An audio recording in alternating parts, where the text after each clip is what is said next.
पहला है किसी भी सभा समिति संगोष्ठी में शामिल ना होना, जहां एक दूसरे की कटाक्ष हो रही हो, जहां एक दूसरे की निंदा की जा रही हो, जहां ये सब नहीं, इसमें नहीं फंसना, साधक को नहीं फंसना। भगवत प्राप्ति करने वाले साधक को सबसे पहले बचना है। आज आना वहां सभा है, आज वहां समिति है, वहां ऐसा संगोष्ठी है, इस विषय की चर्चा है, नहीं। सत्संग, एकांत सेवन, भगवत सेवा, सत्संग, सभा समितियों में शामिल होना मानो अपनी साधना को नष्ट करना है। जो लक्ष्य प्राप्ति के लिए चलना चाहता है, सभा समिति संगोष्ठी, ये नहीं।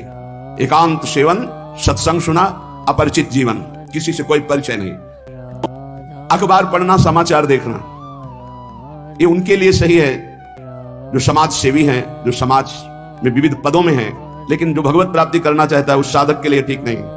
हम सबके हृदय में विराजमान उस परमात्मा तत्व को जागृत करने के विषय में बोलते हैं। सबका हृदय मंदिर बने और सबके हृदय रूपी मंदिर में भगवान का प्रादुर्भाव, केवल उसकी चर्चा होती है। जिस प्रभाव से अनंत जन्मों से हम भटक रहे हैं, उस माया की मलिनता का नाश करके सच्चिदानंद प्रभु में स्थित होने की चर्चा होती है। बहुत चर्चाएं हो रही हैं, कम से कम एक चर्चा तो पकड़ो जिससे तुम्हारे हृदय मंदिर के पट खुले और तुम्हें साक्षात्कार हो जाए भगवान का। जब तक हृदय मंदिर में भगवान प्रकाशित नहीं होंगे तब तक कुछ काम बनने वाला नहीं। तो सत्संग हृदय मंदिर के पट खोलता है, सत्संग ज्ञान चक्षु खोलता है, प्रेम नेत्र खोलता है।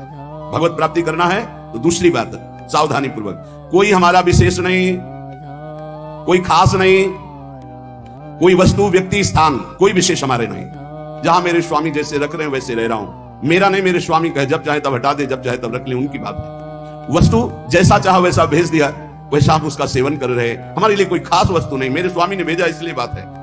तीसरी, आश्रम आदि की निर्माण वृद्धि करके फिर उसके संचालन के विषय में चिंतन करना, फिर रुपया पैसा इकट्ठा करना, और जब मर गए तो बाद में जो चार शिष्य हैं आपस में झगड़ा करना, मुकदमाबाजी शुरू होना। बचो इससे। अगर साधक फंसेगा तो नष्ट हो जाएगा, पक्का, इसमें कोई संशय नहीं। चौथा, साधन में आलस्य, प्रमाद अपनी दिनचर्या में कभी नहीं होना चाहिए। गुरु प्रसाद से अभी तक, अब आगे भगवान जाने।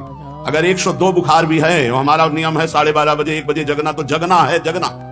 पैदल आते थे, अब ठीक उसी समय राउंड लगा के अपनी दिनचर्या है।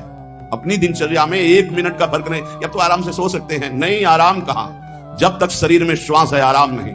इसको ऐसे रगड़ा जाता है जैसे कंजूस मालिक नौकर से, ऐसे इस शरीर का प्रयोग किया जाता है। एक एक श्वास बचा बचा के भगवान के चरणों में, और खूब मेहनत कराओ इससे। ये किस काम में आएगा? खा खा के अगर वजन बढ़ा रहे हो तो लकड़ी का वजन बढ़ेगा, फूंक दिया जाएगा शरीर, और किस काम में आएगा? ना उठने में सुविधा, ना दिनचर्या में सुविधा। जब शरीर बढ़ जाता है ना, अरे थोड़ा कम खाओ, खूब इसको व्यायाम प्राणायाम और अपनी दिनचर्या मेहनत करो, खूब नाम जप करो, भजन करो, इसके लिए मिला है। बोले साधन में आलस्य नहीं होना चाहिए। नींद अच्छा है यार, राधा राधा रटना अच्छा है, हम कहते थोड़ा सो लो। नींद से बैठे जागृत में यदि ऐसा अभ्यास बना लो, उसे समाधि कहते हैं। न जागृत है, न स्वप्न है, न सुषुप्ति है, भगवदाकार वृत्ति है। इसी के लिए तो हमारा मानव जीवन हुआ है। साधक अपनी साधना में प्रमाद न करे। जीवन एक दिनचर्या चलनी चाहिए साधक की। रो रो कर जब नाम पुकारते हैं तब कृपा होती है। पता नहीं कौन सी परिस्थिति ऐसा आ जाए कि लाद कर तुम्हें धाम से बाहर फेंक दिया जाए।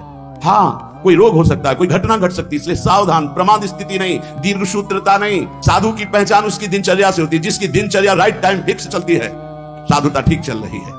अगर दिनचर्या में व्यवधान, तो तुम्हारे जीवन में व्यवधान है, हटा दो, अपनी दिनचर्या में आओ।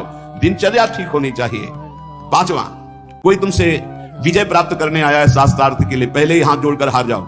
अगर भगवत प्राप्ति करनी, परास्त करने की कोशिश मत करो। छठवां, अपने को संत मानना और दूसरों को दोष दर्शन करना, यह साधक का नाश कर देने वाला होता है। सातवां, दूसरों के दोष देखना और उनको प्रकाशित कर देना, यह केवल गुरु की वृत्ति में होना चाहिए। साधक किसी के दोष देखता है तो उसी के सामने उसको फटकारे, तब तो मित्र माना जाएगा। और उसके चले जाने के बाद यदि पीछे चर्चा करता है तो उसे निंदा करते हैं, निंदा करने से पाप लगेगा। तुम्हारे अंदर वही दोष बहुतायत मात्रा में जागृत हो जाएगा। शब्द याद कर लो, निंदा नहीं मानी जाएगी। वो चला गया, इसके बाद आप उसकी चर्चा करते हैं, अब ये पाप होगा। आठवां, जो तुम्हारा अहित कर रहा है, तुम्हारी निंदा कर रहा है, तुम्हारा अपमान कर रहा है, तो तुम्हें लौट कर अपमान नहीं करना। यह सिद्धांत है भगवत प्राप्ति का। और मन से संकल्प नहीं बनाना कि भोगोगे, क्योंकि तुम भजन करते हो, अगर ऐसा सोचे तो वो भोगेगा जरूर, लेकिन तुम्हारा भजन भगवत प्राप्ति के योग्य नहीं रह जाएगा। नवा, पर चर्चा पर निंदा से साधक को बहुत बचना है। ये जबान बहुत दुष्ट है, इसको रोको। बहुत बड़ा प्रभाव पड़ता है, आपको अनजाने में पतन के मार्ग में आपको ले जाएगा। आपको सुनना है सत्संग तो सुनने वाला यंत्र रखिए। ये सुनने के लिए ये जो टच वाला मोबाइल है, बचो इससे। पक्की बात है, इसको हम बहुत प्रार्थना पूर्वक निवेदन करते हैं कि साधक जो घर से निकला है भगवत प्राप्ति के लिए, टच वाले मोबाइल से बचे। जहां भगवत प्राप्ति की लालसा से आपने वैराग्य लिया, वहां भोगों की लालसा पैदा कर देगा। जहां आप खोले मोबाइल तो आपके ऑप्शन ही ऑप्शन है, और मन कभी भगवत ऑप्शन सुनना चाहे तो बड़ा पवित्र मन होता है। हाँ, ये संसारिक बात है, इसमें क्या है? अच्छा, इसमें क्या है? ढूंढते ढूंढते वहां पहुंच गए जहां नहीं पहुंचना चाहिए और आपको नष्ट कर देगा। सत्संग सुनना है तो यंत्र रखो सत्संग सुनने का।